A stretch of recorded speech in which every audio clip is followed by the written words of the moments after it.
ವಿಜಯಪುರ ಜಿಲ್ಲೆಯ ತಾಳಿಕೋಟೆ ತಾಲೂಕಿನ ಸಾಸನೂರು ಗ್ರಾಮದ ಶ್ರೀ ಮಡಿವಾಳೇಶ್ವರ ಹಿರೇಮಠದಲ್ಲಿ 63 ಶಿಲಾಮೂರ್ತಿಗಳ ಪ್ರತಿಷ್ಠಾಪನೆ ಮಾಡಿ ಅದ್ದೂರಿ ಸ್ವಾಗತವನ್ನು ಕೋರಿ ಪಟ್ಟಣದಲ್ಲಿ ಭವ್ಯ ಮೆರವಣಿಗೆ ನಡೆಸಲಾಯಿತು.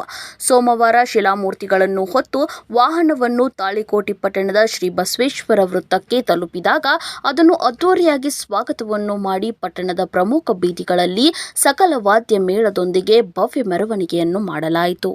ಈ 63 ಶಿಲಾಮೂರ್ತಿಗಳನ್ನು ಪ್ರತಿಷ್ಠಾಪಿಸಬೇಕೆಂಬ ಸಂಕಲ್ಪವನ್ನು ಮೌನ ತಪಸ್ವಿ ಪರಮಪೂಜ್ಯ ಶ್ರೀ ಮಹಾಂತಲಿಂಗ ಶಿವಾಚಾರ್ಯ ಮಹಾಸ್ವಾಮಿಗಳು ಮಾಡಿದ ಹಿನ್ನೆಲೆಯಲ್ಲಿ ಈ ಪ್ರತಿಷ್ಠಾಪನೆ ಕಾರ್ಯಕ್ರಮ ಸಾಸನೂರು ಗ್ರಾಮದಲ್ಲಿ ನಡೆಯಿತು.